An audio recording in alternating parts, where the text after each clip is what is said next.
Howdy, howdy, folks. Welcome back to Reading Our Way Through the Bible with your host, Stephen. Here's the funny thing. I've been reading some stuff that is enriching my understanding of Genesis, reading some stuff by Michael Heiser, who talks about the divine council and so on. I'm not comfortable enough with that information yet to be able to sort of put it into words here, but I'm not actually reading the what's it called, the unseen realm. I'm reading his novel. He's written two novels that are together, and I'm halfway through the first one. It's called The Facade, and it takes on the UFO phenomenon. Because supposedly we're getting disclosure this year, and there's all kinds of weirdness being rolled out, and I think that it behooves anyone that has an interest in this sort of thing. I really think it should be all of us, whether Christian, not Christian. There is a phenomenon. The only thing that that people disagree on, and what is the explanation? Explanations range from little green men all the way to complete government psyop, to deflect attention away from nukes, but that doesn't explain stuff today. Some people might just say it's kind of a folklore, cultural artifact that is self-perpetuating, and now with the advent of CGI, it just keeps going. But then you have to somehow deal with the people that have been testifying before Congress, the so-called whistleblowers. So then you've either got people who are speaking honestly in high-up places, and either they're talking about something real, or that's a psyop on the people, or those people are being psyoped by higher up. However way you look at it, there is a kind of deception at some level. Even if there really is, some craft of non-terrestrial origin, but even if it is completely terrestrial, there is still a very high degree of misdirection and misinformation coming not least of all out of the Pentagon with these so-called whistleblowers. But my personal view is, it's kind of the standard Christian one. I do believe that there is something. I do believe they've been here. They've been here a long time. They've been here as long as we've been here. They've been here longer than us. They're not from another planet. It's demonic. And it's not even demonic, because these things, if Heiser's correct as to what these things constitute, they are they are fallen beings. They're not fallen angels, because they're above angels and demons. So don't make that mistake. I notice a lot of people that talk about this stuff call them fallen angels, but that's not strictly true. They are the fallen members of the divine council that Yahweh declared to be corrupt and evil and rebelled. They're the watchers, if you will. What's really interesting is just seeing that there is a biblical story that accounts for this UFO phenomenon. Right down to the abductions, right down to the genetic interference with human beings, to understanding things like cattle mutilations as maybe that's part of the novel part, but that there is something going on here, and you have to if you want to say this is all just a bunch of BS, then you're instead looking at a conspiracy theory that is carried out by people that are so well coordinated in terms of how they've taken something that was hitherto almost unknown in the Bible until Hebrew scholars came along and began translating the Hebrew grammar correctly in Genesis and unlocking some of this stuff about the Watchers and the Book of Enoch and so on, and then somehow making it work with things that are happening since the 40s and whatnot. All I'm saying is that if it's a psyop, it's a 2,000-year-old one, and that gets into the sort of what's that guy Green from Ain't It? Know It, No More News, and the Green fellow. What's his first name? Why am I suddenly can't remember his name for a minute? But anyway, he claims that all of Christianity is a Jewish psyop, and he gives these incredible powers of prophecy and organization and so on to this group of people that just beggars belief. But Why can't I remember the Green's first name? Adam. Jeez. Ironically, Adam. Anyway, it's really interesting, and I was gonna recommend the book, and I do, but there was one that just involved. There's a scene that it involved possibly intimacy, where the hero and this woman he doesn't get along with wake up in each other's beds, or they experience the other person in the bed, and they're like, "What's going on?" They think they've slept together, but they haven't. And it's just the way he handles their interactions. I'm like, man, this is a guy who is not, like, he doesn't know how to write. Right. I mean, I assume it involves some sort of succubus element because they have not slept together. But it's just even talking about how people would talk about this the day after. I'm like, okay, this author is clearly not slept with anyone except his wife. Or if it was so long ago, he just doesn't remember. But that's fine. That's good even. But I really like, I find the book whips along at a good pace. It's these people are stolen out of their lives, they're taken to a government facility, top secret, and they're being gradually told what's really going on with the UFO phenomenon, and they're starting to realize that it's all actually a demonic thing.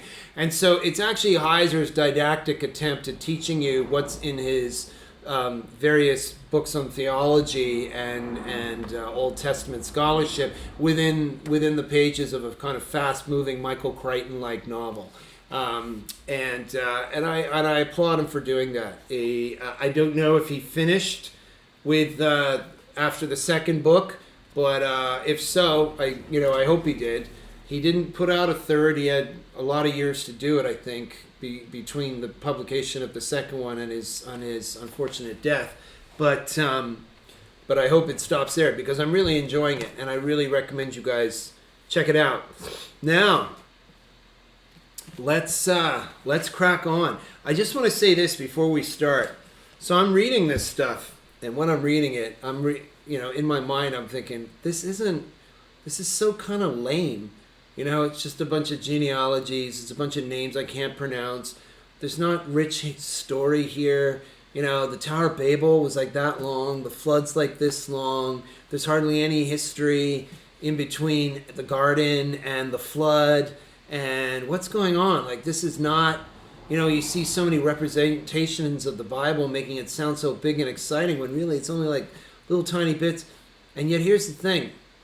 I'm reading it, and yet last night I was lying in bed and I was thinking to myself, I can't wait to get up and start reading scripture again tomorrow.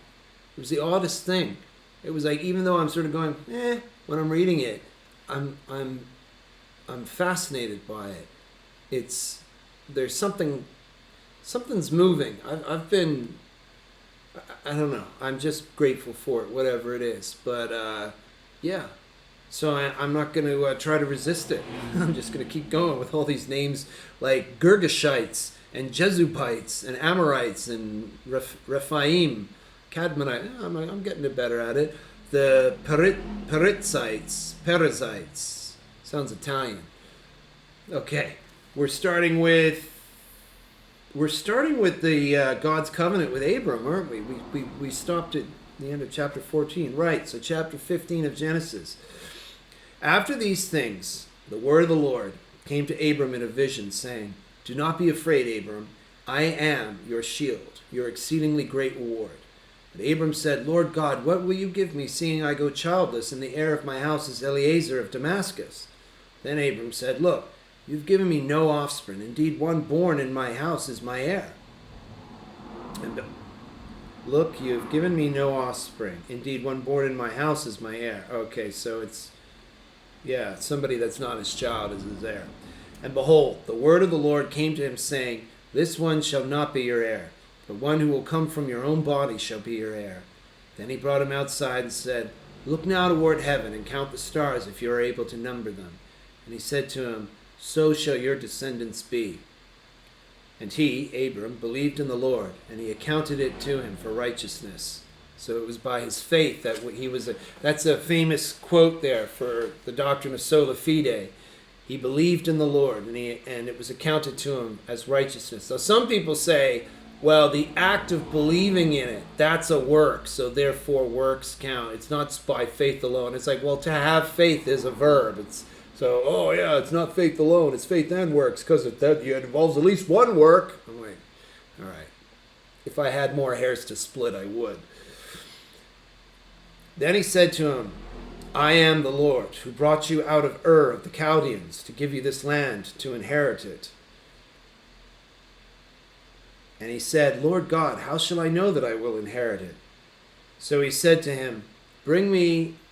Well, wait a minute. How will I know that I've inherited it? He already said it to him.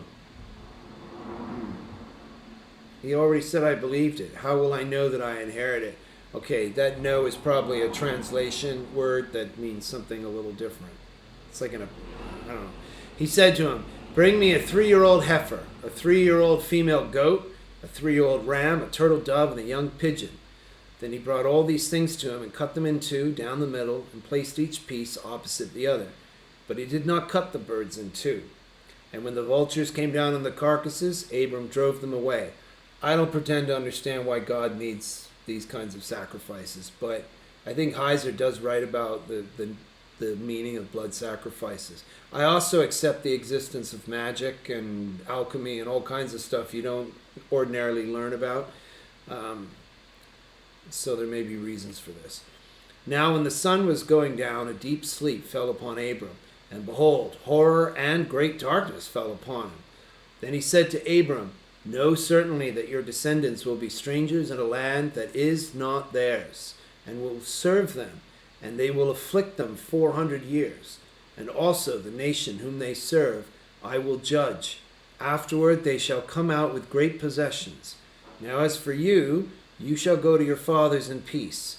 You shall be buried at a good old age. But in the 4th generation they shall return here, for the iniquity of the Amorites is not yet complete.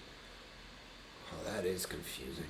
And it came to pass, when the sun went down and it was dark, that behold, there appeared a smoking oven and a burning torch that passed between those pieces. On the same day the Lord made a covenant with Abram, saying, to your descendants I have given this land, from the river of Egypt to the great river, the river Euphrates, the Kenites, the Kenizzites, the Cadmonites, the Hittites, the Perizzites, the Rephaim, the Amorites, the Canaanites, the Girgashites, and the Jebusites. I'm having trouble understanding that. Chapter 16. Now Sarah, Abram's wife, had borne him no children, and she had an Egyptian maidservant whose name was Hagar. So Sarah said to Abram, see now, the Lord has restrained me from bearing children. Please go into my maid. Perhaps I shall obtain children by her. And Abram heeded the voice of Sarah. Then Sarah, Abram's wife, took Hagar, her maid, the Egyptian, and gave her to her husband Abram to be his wife, after Abram had dwelt 10 years in the land of Canaan. So he went into Hagar, and she conceived. And when she saw that she had conceived, her mistress became despised in her eyes. Well, that's womanly stuff. It's like, hey, I told you to do it, you did it, now I'm angry at you. Then Sarah said to Abram, my wrong be upon you. I gave my maid into your embrace, and when she saw that she had conceived, I became despised in her eyes. Oh, so Hagar hates Sarah. Okay. The Lord judged between you and me. So she fell in love with Abram as a result of sleeping with him, because he was such a cool dude. So Abram said to Sarah, indeed your maid is in your hand, so do to her as you please. And when Sarah dealt harshly with her, she fled from her presence. Now the angel of the Lord found her by a spring of water in the wilderness, by the spring on the way to Shur. And he said, Hagar, Sarah's maid, where have you come from, and where are you going? She said, I assume that's hypothetical or rhetorical. I assume God knows where she's going, right? He's supposed to know everything. She said, I am fleeing from the presence of my mistress Sarah. The angel of the Lord, and it's not the Lord, it's the angel of the Lord. Is that the same thing? Is that, all right. The angel of the Lord, according to the notes. I didn't want to read the notes, but this special individual spoke as though he were distinct from Yahweh, yet also spoke in the first person as though he were indeed to be identified as Yahweh himself, with Hagar recognizing that and seeing this angel, she had seen God. Others had the same experience and came to the same conclusion. So the angel of the Lord, who does not appear after the birth of Christ, is often identified as the pre-incarnate Christ. All right. A lot of unanswered questions. A lot of just stuff that just seems, well, why? It's a complicated book. Why should it be easy to understand? That doesn't mean it wrong. Just because I don't understand it, and just because I go, well, if I were a literary instructor, I would say you could write a tighter story if you gave all the answers. Well, you might write a tighter story, but you might exhaust the riches of meaning in that story. You might, maybe the fact that it is a little bit difficult is why it enriches generations of people. I don't presume to know, and I'm not going to sit there over it like a critic. Why not? You do it for any other book. What, you do it for the Quran? I don't know. I don't know why I'm giving so much leeway to the Bible. There's just something about it where I'm saying to myself, I don't know how or why this is true. If it were any other book, I'd be like, this is BS. But for some reason, when I read this, as weird as it sounds, I think it's true. Even though if I read a much better written book like The Lord of the Rings, I know it's a myth, a novel. Is it just because I've been educated that way? I don't know. Could I delude myself into thinking The Lord of the Rings was true? If enough people were telling me? I don't know. Yeah, I guess so. If the whole world was telling me. But the fact of the matter is, the whole world's telling me the Bible's full of BS. And it's only now as an adult that I'm saying, no, I don't think it is. So,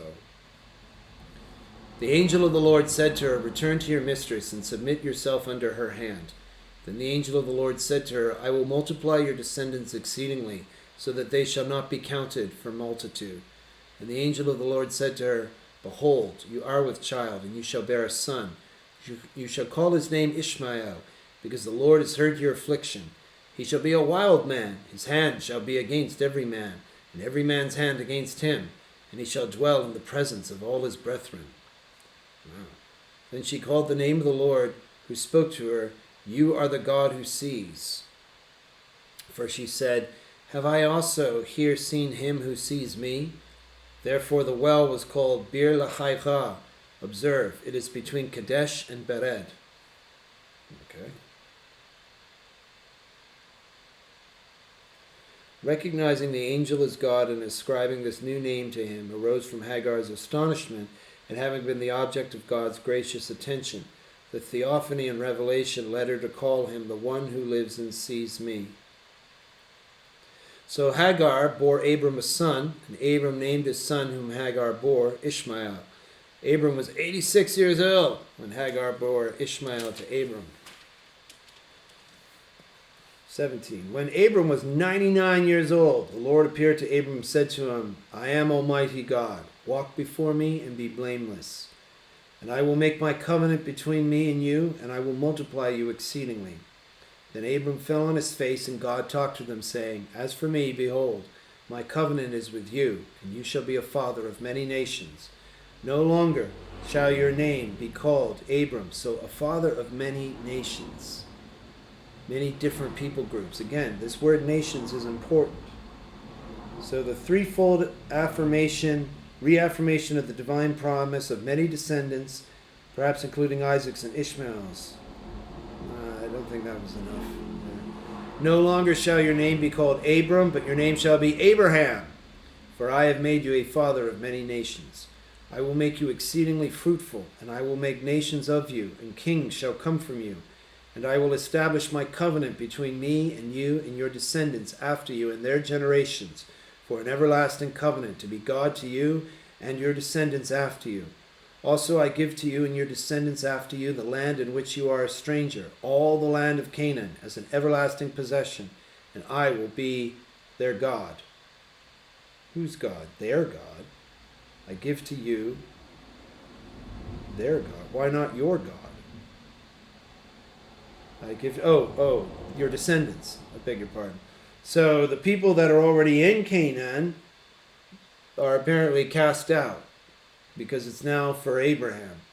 And God said to Abraham, as for you, you shall keep my covenant, you and your descendants after you throughout their generations.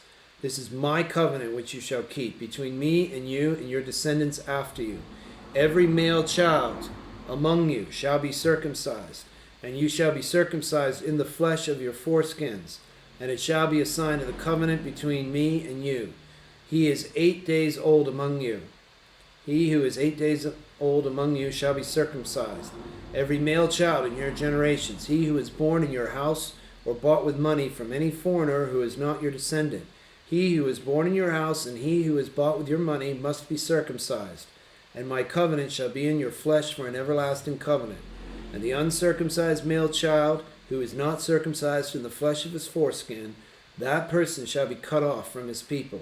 He has broken my covenant. Then God said to Abraham, as for Sarah your wife, I beg your pardon. As for Sarai your wife, you shall not call her name Sarai, but Sarah shall be her name. Sorry, I was already pronouncing it Sarah, thinking Sarai was basically Sarah. And I will bless her, and also give you a son by her. Then I will bless her, and she shall be a mother of nations. Kings of peoples shall be from her. Boy, everyone always talks about Abraham, but no one talks about Sarah. She's the mother of nations. That's like more than Mary. Wow. Then Abraham fell on his face and laughed and said in his heart, shall a child be born to a man who is 100 years old? And shall Sarah, who is 90 years old, bear a child? And Abraham said to God, why is that so weird? Like people were living for 800 years. Oh, right. After the flood, it said, a man's years shall be 120. Right. Yeah, the great long lifespans, the pre-Diluvian lifespans went away for some reason after the flood. But wouldn't Noah have been? There's got to be an answer to that somewhere. And Abraham said to God, oh, that Ishmael might live before you. Then God said, no, Sarah your wife shall bear you a son, and you shall call his name Isaac. I will establish my covenant with him for an everlasting covenant, and with his descendants after him. And as for Ishmael, I have heard you. Behold, I have blessed him, and will make him fruitful, and will multiply him exceedingly. He shall beget 12 princes, and I will make him a great nation. But my covenant I will establish with Isaac, whom Sarah shall bear to you at this set time next year. Then he finished talking with them, and God went up from Abraham. So Abraham took Ishmael his son, all who were born in his house, and all who were bought with his money, every male among the men of Abraham's house, and circumcised the flesh of their foreskins that very day, as God had said to him. Fudge, that must have hurt. Abraham was 99 years old when he was circumcised in the flesh of his foreskin. And Ishmael his son was 13 years old when he was circumcised in the flesh of his foreskin. That very same day Abraham was circumcised, and his son Ishmael, and all the men of his house, born in the house or bought with money from a stranger, were circumcised with him. Why do they always talk about being bought and sold? Like, there's this obsession with monetary practices in there all the time. So what am I getting from this? It's like I've bought you. I don't know why the circumcision is. One thing I've noticed, no one's called a Jew yet. Right? Why is that relevant? Well, because the Jews say they're the chosen people of God. He's not like, I've chosen you, Abraham, a Jew. It comes down to this. We've heard the word Hebrew. Hebrew was, Abram the Hebrew. So he's a Hebrew. Not a Jew, a Hebrew. Now, if they meant Jew, they would have said Jew. But no, they said Hebrew. All right, and everyone's going, oh, it's the same thing. Well, I want to see when you first see the word Jew. Because, you could say the Jews are descended from the tribe of Judah. And maybe Hebrew was of, one of the other tribes or something like that. So I'm trying to understand this question. Why does it matter? Well, it matters considering all the unpleasantness going on in the Middle East and so on. It just matters. It matters for theology. It matters for eschatology. It matters for in every regard. So, the son of promise. Then the Lord appeared to him by the terebinth trees of Mamre, as he was sitting in the tent door in the heat of the day. So he lifted his eyes and looked, and behold, 3 men were standing by him. And when he saw them, he ran from the tent door to meet them, and bowed himself to the ground. What? And the Lord appeared to him. So the Lord came in the form of 3 men and bowed himself to the ground and said, My Lord, if I have now found favor in your sight, do not pass on by your servant. Please let a little water be brought and wash your feet and rest yourselves under the tree. And I will bring a morsel of bread that you may refresh your hearts. After that you may pass by, inasmuch as you have come to your servant. They said, Do as you have said. So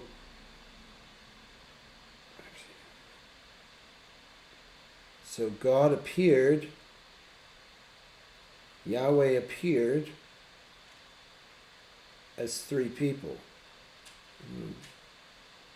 So Abraham hurried into the tent to Sarah and said, Quickly, make ready 3 measures of fine meal, knead it and make cakes. And Abraham ran to the herd, took a tender and good calf, gave it to a young man, and he hastened to prepare it. So he took butter and milk and the calf which he had prepared and set it before them, and he stood by them under the tree as they ate. Then they said, Why are these details so important? And we heard nothing about all the stuff that was going on between the garden and God flooding the world. It's just, I don't understand why certain things are emphasized in excruciating minute detail, and other stuff is just like the Tower of Babel story, so short. Then they said to him, Where is Sarah, your wife? So he said, Here in the tent. And he said, I will certainly return to you according to the time of life, and behold, Sarah your wife shall have a son. Sarah was listening in the tent door which was behind him. Now Abraham and Sarah were old, well advanced in age, and Sarah had passed the age of childbearing. Therefore Sarah laughed within herself, saying, After I have grown old, shall I have pleasure, my Lord, being old also? And the Lord said to Abraham, Why did Sarah laugh, saying, Shall I surely bear a child, since I am old? Is anything too hard for the Lord? At the appointed time I will return to you, according to the time of life, and Sarah shall have a son. But Sarah denied it, saying, I did not laugh, for she was afraid. And he said, No, but you did laugh. Look at these people. The women always either lie or they pass the buck. Eve was like, No, it was serpent's fault. I didn't say it. The women never... They're not godly folk, really, in this Bible. Then the men rose from there and looked towards Sodom. No, but you did laugh. Okay. He seems to just let that one go. Then the men rose from there and looked towards Sodom, and Abraham went with them to send them on the way. And the Lord said, Shall I hide from Abraham what I am doing? Since Abraham shall surely become a great and mighty nation, and all the nations of the earth shall be blessed in him. For I have known him, in order that he may command his children and his household after him, that they keep the way of the Lord to do righteousness and justice, that the Lord may bring to Abraham what he has spoken to him. What? The Lord's reason for permitting Abraham to know of judgment in advance underscored his special role in the plan of God and the certain outcome of his covenant with Abraham, many offspring and great blessing. For I have known him in order that he may command, is an expression of divine confidence, i.e. a tribute to faithfulness, obedience, and consistency. All right. And the Lord said, Because the outcry against Sodom and Gomorrah is great, and because their sin is very grave, I will go down there. I will go down now and see whether they have done altogether according to the outcry against it that has come to me. And if not, I will know. So what does that mean? The iniquity of the 2 cities, by then complete, had reached the point of no return before the Lord, who demonstrated before Abraham how justly he assessed the time for judgment. Well, there's no backstory.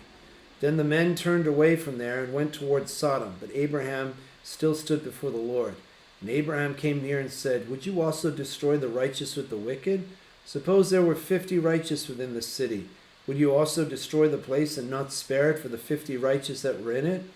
Far be it from you to do such a thing as this, to slay the righteous with the wicked, so that the righteous should be as the wicked. Far be it from you. You, shall not the judge of all the earth do right?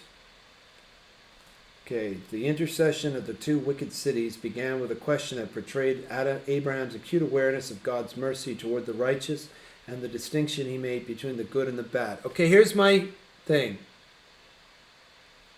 How do you separate the righteous from the... What constitutes righteous and what constitutes wicked? We don't have any Ten Commandments. We don't have the Lord Yahweh saying, you shall all worship me. You don't... Like, how are people supposed to know what's right and wrong? Where are the righteous? Well, that's the point. Is that the point? There aren't any. There aren't any righteous. There aren't any. Everybody's wicked. So at all times, God could wipe out everybody. Apparently, God picks people that he just... They're all fallen, and the righteous are simply the ones that he's declared to be righteous. That's it. Okay, I'm sort of seeing the Calvinism thing. I elect this person. Well, pluck you out. Abraham, you're righteous. Sarah, you're righteous. Because everybody else is fallen, and they're all wicked. So the Lord said, if I find in Sodom 50... Okay, but how would Abraham even know the distinction between righteous and wicked? If everybody... Well, I guess they're all walking around like we do now, saying, I'm a good person.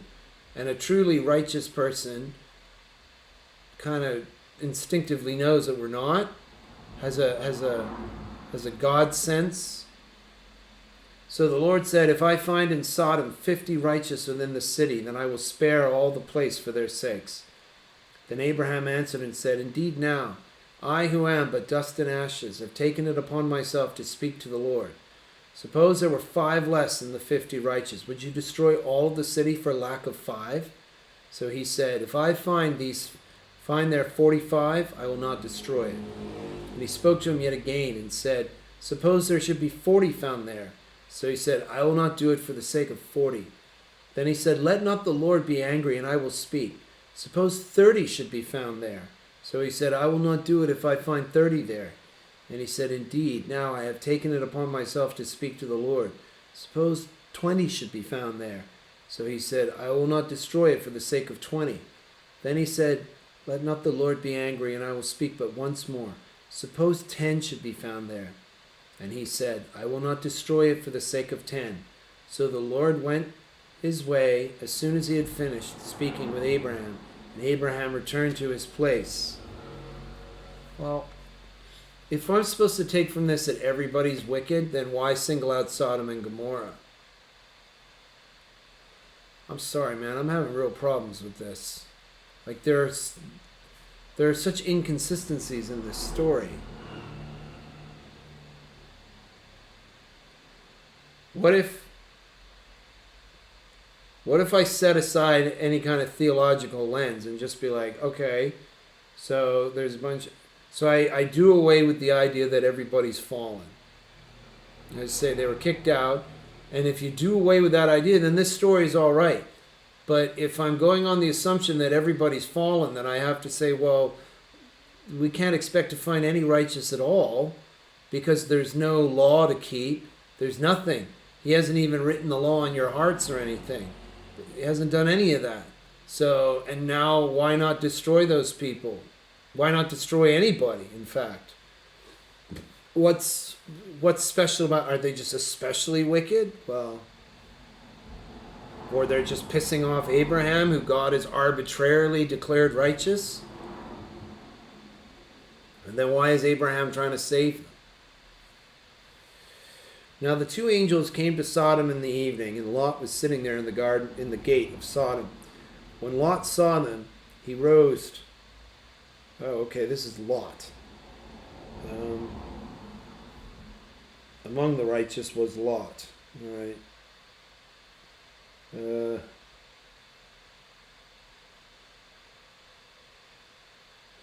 The intercession for the 2 wicked cities began with a question that portrayed Abraham's acute awareness of God's mercy toward the righteous and the distinction he made between the good and the bad, except everybody's bad. This is John MacArthur, right? This is a Calvinist Bible. Everybody's bad.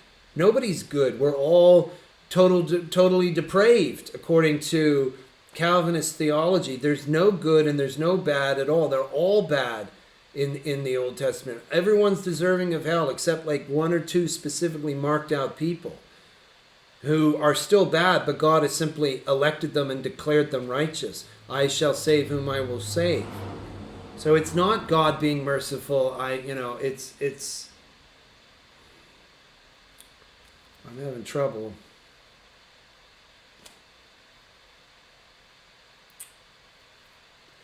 All right, no theological assumptions about the fall or how. Now so you can still be kind of righteous even though you're bearing the penalty of Abraham's sin. So this is really then going against Calvinism at least. So if you're fallen, you can still be different levels of falling. You're not totally depraved. You can be good enough that God's like, well, yeah, they're kind of righteous, but there's nothing good enough to be saved from hell for all eternity. But there's no talk of even hell of all eternity in here, is there? It's just, I'm just going to kill them.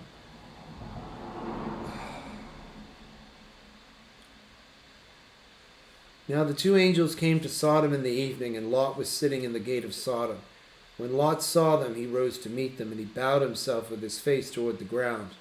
And he said, "Hear now, my friends, my lords, please turn into your servant's house and spend the night and wash your feet. Then you may rise early and go on your way." And they said, "No, but we will spend the night in the open square." But he insisted strongly, so they turned into him and entered his house. Then he made them a feast and baked unleavened bread, and they ate. All right, so Lot was very hospitable toward the two angels. All right. When Lot saw me, he bowed and pleased. So, and this is where the homos say that the sin of Sodom was that they didn't receive the angels well. Okay, but so where are they getting their argument? Well, they're contrasting it, I guess, with Lot, because he was very hospitable and made them food and all kinds of stuff. Now, before they lay down, the men of the city, the men of Sodom, both old and young, all the people from every quarter surrounded the house. And they called to Lot and said to him, "Where are the men who came to you tonight? Bring them out to us so that we may know them carnally." All right. So Lot went out to them through the doorway, shut the door behind him, and said, "Please, my brethren, do not do so wickedly. See now, I have 2 daughters who have not known a man. Please let me bring them out to you, and you may do to them as you wish." So Lot was a righteous man, and he's like, don't bang my angels. Don't bang these angels. Here, screw my daughters. Screw my virgin daughters. And oh no. Come on, man. Are you supposed to believe this is a holy book?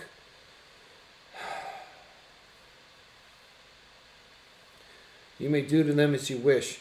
Only do nothing to these men, since this is the reason they have come under the shadow of my roof." Okay, this isn't God approving of it, but... And they said, "Stand back." Then they said, "This one came in to stay here." And they said, "Stand back." Then they said, "This one came in to stay here, and he keeps acting as a judge. Now we will deal with you. We will deal worse with you than with them." So they pressed hard against the man Lot and came near to breaking down the door.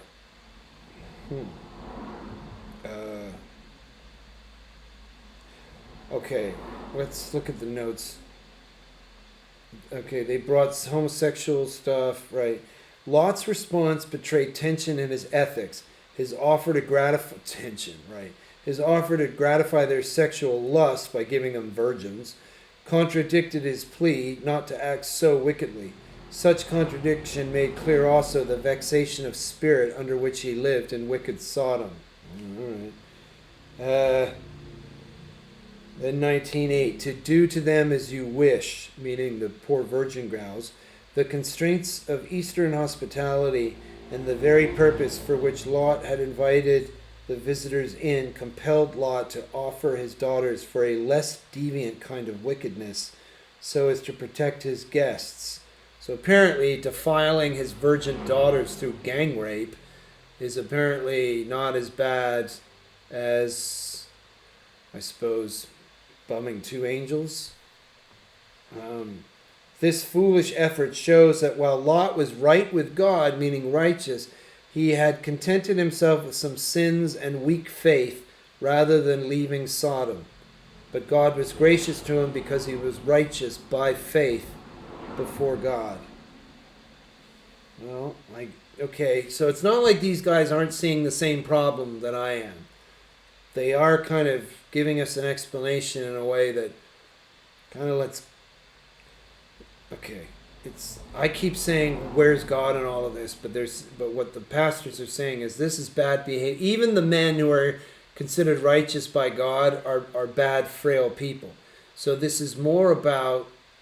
So why am I having a problem with it? Because I'm judging those men, not realizing that I'm one of those men as well, that we're all under the judgment of God, including the people that do terrible things in the Old Testament. And that some people, not by their word, this is saying they're not, you can expect everyone in this Bible, even the ones loved and saved by God, to do terrible things, because that's how we know how you're saved. You're not saved. Everywhere in the Old Testament you find you're saved by your faith in recognizing Yahweh is the Lord, not in anything you do. So this guy Lot gives up his virgin girls to be raped. You're like, moly, that's terrible. How could God do that? Well, Lot's faith in the Lord made him right with God. And you could say, well, then what's God's problem? He lets all this terrible stuff happen. Well, because it's all within the plan of salvation. That all of this, this is where it does come down to real faith. It's like, but why would God create all this? He knows they were going to eat the apple and all that, or maybe he didn't. Maybe this is a rescue operation, but there's a bigger plan at work here. But it is definitely telling me. And yeah, it's rankling my heart because it's making me say, they shouldn't be doing that. That's on you, God. And I'm going, no, it's not anything that I do to get right, to be righteous. It's simply my belief unto God through his son, Christ Jesus, eventually. These guys are actually walking with Yahweh, so they actually see him. That's what makes you right with God. And that there's nothing you can do to make God love you more, and there's nothing that you can do to make him love you less. So if you're right with God, even if you do something terrible, like giving your virgin daughters up, you're still right with God. Doesn't make what you're doing okay, but it fits into the plan overall. God is willing to set it aside. But you have to believe. Did he go to people? Did he make them believe? Or did he go to them because they believed in him? I don't know. That's a bit of a question. Are these guys included because God made them believe, or did God go to them because they were believed and so he made them part of the story? I don't know. That part I don't know. So they pressed hard against the man Lot and came near to break down the door. But the men reached out their hands and pulled Lot into the house with them and shut the door.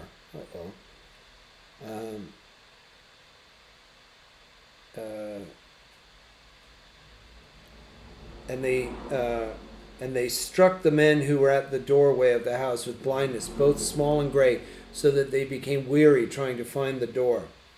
So what happens here? Keeps acting as a judge. So their accusation suggests Lot had made moral pronouncements before, but his evaluation was no longer tolerable. Pressed hard. Homosexual deviation carries an uncontrollable lust that defies restraint. Even when blinded, they tried to fulfill their lust. Well, maybe, yeah. Seems like Scripture is pretty clear. Apparently they were destroyed for trying to bust into the house, but it looks like they want to know them. Like, did we add the word carnally? Or it's definitely emphasized. Like, maybe the people who try to say that Sodom and Gomorrah is condemned and destroyed for the sin of inhospitality, it all turns on this word carnally, and the MacArthur Study Bible has put the word carnally in italics, maybe simply to emphasize that you can't do that. It uses his word for carnally, meaning, yeah, they want to have sex with them.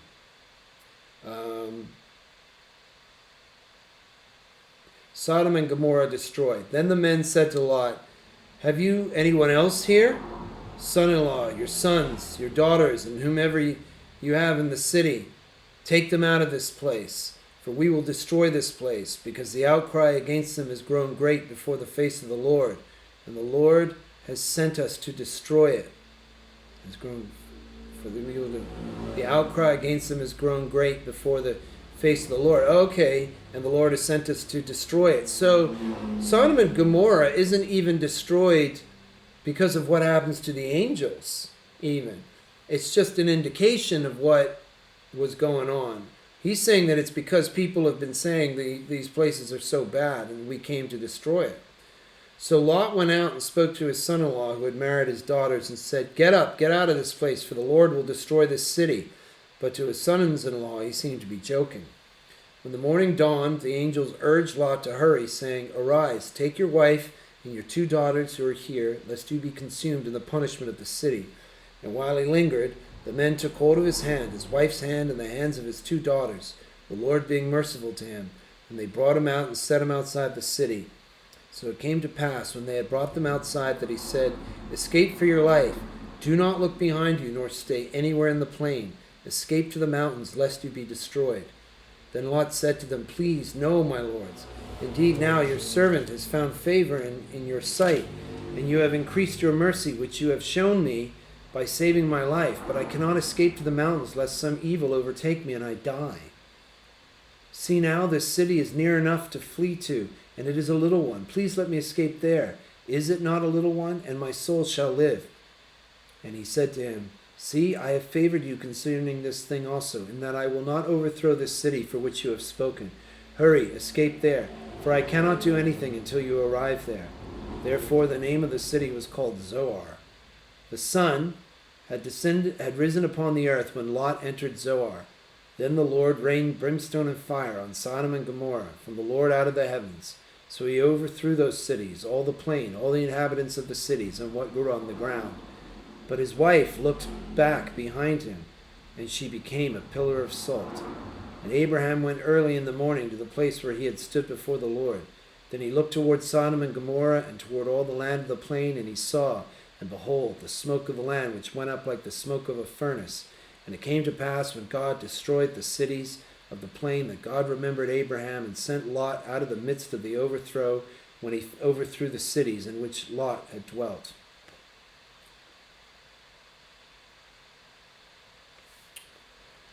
All right.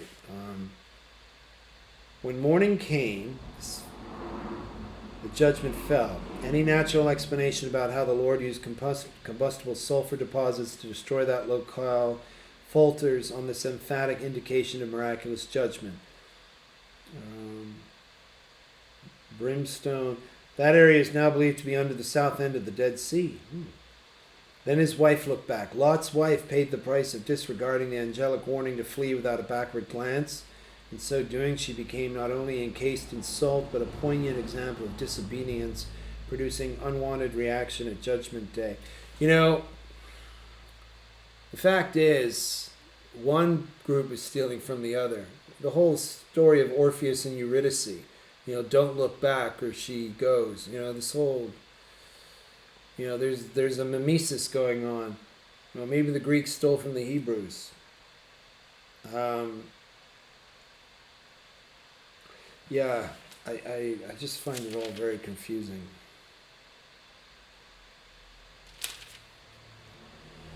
The descendants of Lot. Then Lot went up out of Zoar and dwelt in the mountains, and his 2 daughters were with him, for he was afraid to dwell in Zoar. And he and his 2 daughters dwelt in a cave. Now this is where he has sex with his daughters, isn't it? Now the firstborn said to the younger, "Our father is old, and there is no man on the earth to come in to us, as is the custom of all the earth. Come, let us make our father drink wine, and we will lie with him, that we may preserve the lineage of our father." So they made their father drink wine that night. And the firstborn went in and lay with her father, and he did not know when she lay down or when she arose. It happened on the next day that the firstborn said to the younger, Indeed, I lay with my father last night. Let us make him drink wine tonight also, and you go in and lie with him, that we may preserve the lineage of our father. Then they made their father drink wine that night also. And the younger arose and lay with him, and he did not know when she lay down or when she arose. Thus both the daughters of Lot were with child by their father. The firstborn bore a son, and called his son Moab. He is the father of the Moabites to this day. And the younger, she also bore a son, and called his name Ben-Ammi. He is the father of the people of Ammon to this day. Okay. What does it say here?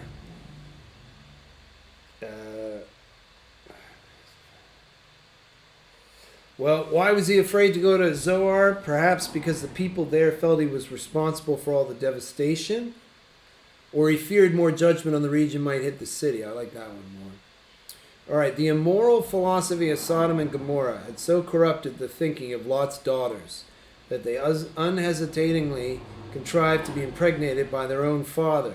They were virgins. The married daughters were dead, and there were no men left for husbands. In fearing they would have no children, they conceived the gross iniquity. The two sons born of incest became the progenitors of Moab and Ammon, Israel's long-standing. And I'm sorry, what do you mean incest is suddenly bad now? Adam and Eve's offspring were all sleeping with each other in order to produce more, going off and living in the land of Lot. Are we sure it was so bad? Well, well, well.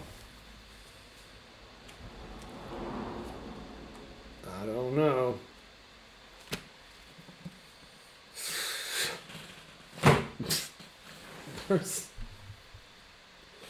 There's a lot in that Bible that's really questionable, man. If it's the Word of God, it's very confusing. How do people fall in love with that? I mean, it's got some sketchy stuff. I don't know why it's bothering. What's triggering me? It certainly seems to have a morality of its own.